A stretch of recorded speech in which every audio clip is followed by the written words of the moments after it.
On a tout appris, enfin, prendre des sujets sur lesquels tu connais basiquement rien. Tu as une mission et tu as besoin de maîtriser ces sujets pour y aller, donc t'apprends tout le temps, ouais, c'est incroyable. Toi t'as appris du coup à dev, moi j'ai appris à vendre. L'idée c'est de vraiment accélérer rapidement, notamment sur la question d'acquisition B2C. Déjà parce qu'il y a un enjeu de notoriété avec un peu tous ces clients qui pourraient avoir besoin de nous.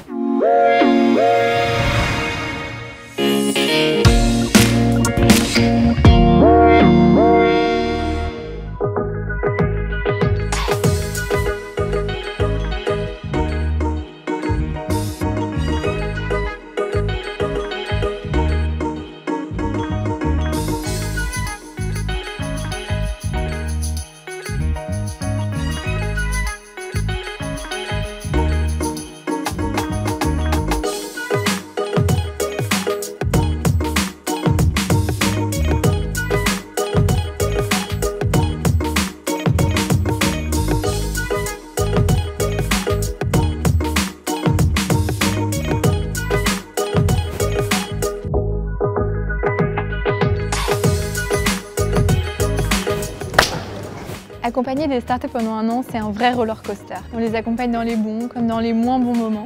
Mais en tout cas, on est là à toutes les étapes. Lors de leur premier jour au sein d'incubateur, les startups ont plein de questions. Et justement, pendant un an, l'idée c'est qu'elles puissent avancer et y répondre au fur et à mesure. En fin d'année, elles ont beaucoup plus d'assurance. Elles savent où est-ce qu'elles veulent aller et comment y aller. Alors l'année d'incubation à l'EDEC, c'est une année extrêmement riche en termes de rencontres, d'expériences. Une année où on a pu faire beaucoup de test and learn, beaucoup d'itérations en ce qui concerne le projet Save & Care. On a gardé cette mission qui est à la base de limiter le gaspillage de produits cosmétiques. Toute cette expérience entrepreneuriale, elle m'a permis d'être plus dans l'action, d'oser, de pas hésiter à contacter des gens, à parler, à challenger ses idées. Avant ça, c'était quelque chose que j'avais plutôt du mal à faire. J'étais plus dans la réflexion. Donc ça, c'est vraiment une vraie force aujourd'hui. On est arrivé les cheveux courts, hyper excité de venir à Station F. Pour nous, c'était un très grand truc. C'était limite le nec plus ultra des startups. Alors, the place to be, un peu comme des gamins. Et très vite, on s'est senti à la maison, quoi. Là, on a eu l'impression aussi d'arriver dans la cour des grands quand on est arrivé. On s'est dit, ah mais en fait on est tout petit, on a tellement à progresser, tellement à apprendre. Oui, il y a eu une vraie douche au moment où on est arrivé, le fait d'être... Avant Station F, on était vraiment tout seul, donc on n'avait aucune comparaison avec d'autres startups. Et au moment où on est arrivé à Station F, on était avec 200 startups autour de nous, et là, comparaison, et effectivement, on se dit, mais on est nuls. Je pense qu'on a quintuplé en maturité, en compétences, en tout, quoi.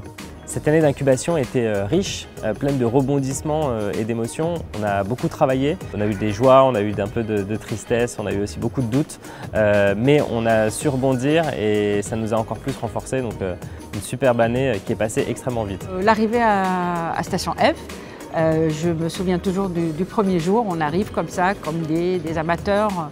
On est en découverte de cet endroit déjà qui est impressionnant. Et de se dire qu'on intègre le plus grand incubateur au monde, c'était quand même un événement assez stimulant. De fil en aiguille, on rentre dans le vif du programme et je sens une évolution personnelle qui est assez importante. On a de moins en moins de doutes, on reprend confiance en soi.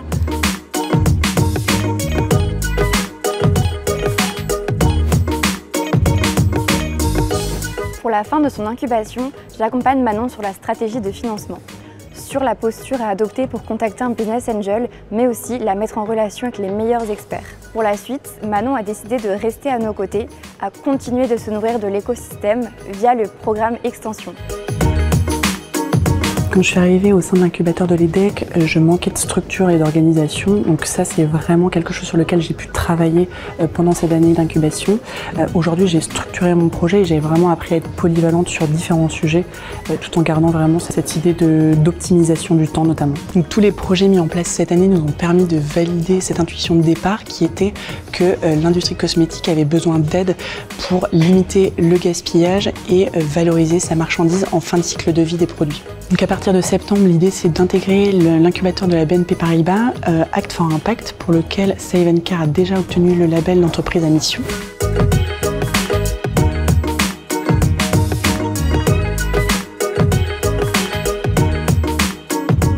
Aujourd'hui, on n'est plus vraiment juste un projet, mais on sent qu'on n'est pas encore une vraie boîte. Et donc c'est un petit peu le moment dans lequel on est aujourd'hui, c'est le modèle économique qui a été travaillé, au sens la manière de se rémunérer. Le produit a vachement évolué. Et là, on est dans une phase où on réintègre tout, on réaligne tout ensemble pour que tout soit cohérent. Et je pense que c'est vraiment l'enjeu des prochains mois, c'est d'être cohérent, d'avoir une patte cohérente. C'est pas juste une app où on avait un petit rêve de faire le Google Maps du voyage à vélo et un modèle économique qui peut permettre de vivoter, et réellement une entreprise quoi, où il y a une cohérence globale derrière une mission, une vision, un produit qui sert un modèle économique, un modèle qui sert un produit. En 2024, il y a deux options. Soit dans un an, on a coulé, soit dans un an, on a explosé.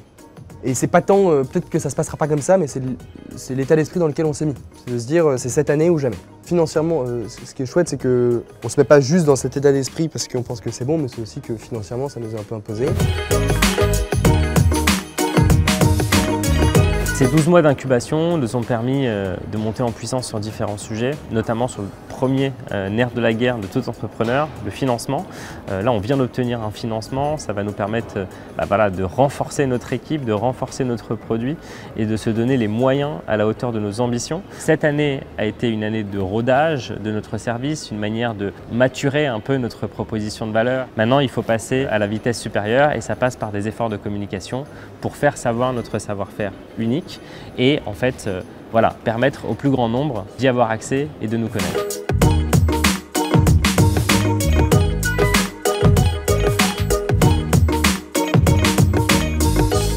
Aujourd'hui, avec Save & Care, on est en train de mettre en place un partenariat avec un leader de l'industrie cosmétique, mais aussi de la grande distribution. L'objectif, c'est de donner de la visibilité au projet et puis de le faire rentrer dans une autre dimension. La prochaine étape, ça va être la recherche de financement pour mettre en place justement ce projet ambitieux et de construire une équipe qui va le permettre de le réaliser.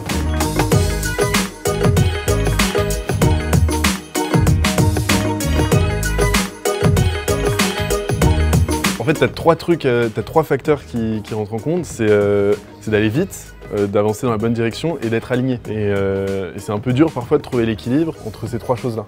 J'hésite entre aller vite et être aligné. Et je pense que ça fait partie des choses qu'on a encore à apprendre en entrepreneuriat. Il y a beaucoup de moments où on se secoue l'un l'autre et à chaque fois c'est pas forcément facile, mais c'est un truc que Manu dit souvent, c'est plus c'est dur, plus c'est grand. Et c'est vraiment vrai. Enfin, à chaque fois qu'on a des périodes difficiles, des moments où soit personnellement, soit à deux, c'est très dur. Derrière, c'est plus grand. En gros, on travaille comme des furieux depuis 4 mois dans l'ombre. Et là, les prochains mois, ça va être les annonces de la nouvelle application, l'annonce qu'on a quitté Airbnb Booking pour référencer des établissements touristiques en direct. Et ça va être l'explosion, quoi, d'un point de vue juste communication, marketing. Ce qui est particulièrement important au sein d'EDEC Entrepreneurs, c'est de nous adapter à la définition de la réussite de chaque entrepreneur. Pour certains, ils vont vouloir devenir la future licorne. Pour d'autres, ça va être de réaliser le meilleur exit possible.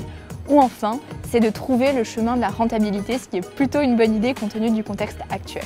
Aujourd'hui, je me sens légitime en fait à ma place d'entrepreneur et de plus en plus capable de porter mon projet, d'en parler, d'essayer de convaincre de Plano et de le porter un peu plus fort, un peu plus haut. On est arrivé, on était impressionnés, vraiment pas pétrifiés, mais quand même très impressionnés.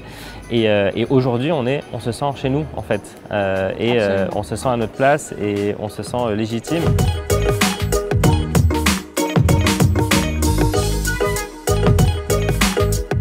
Alors si je devais décrire une année d'incubation chez EDEC Entrepreneurs à Station F. Moi je dirais maturité. Riche en apprentissage, riche en rencontres, mais aussi et surtout riche en rebondissements. Arène. Parce que oui, il y a de ça, on s'entraîne, on a plein de combats et on les surmonte à un, on gagne un peu en puissance. Une année fabuleuse.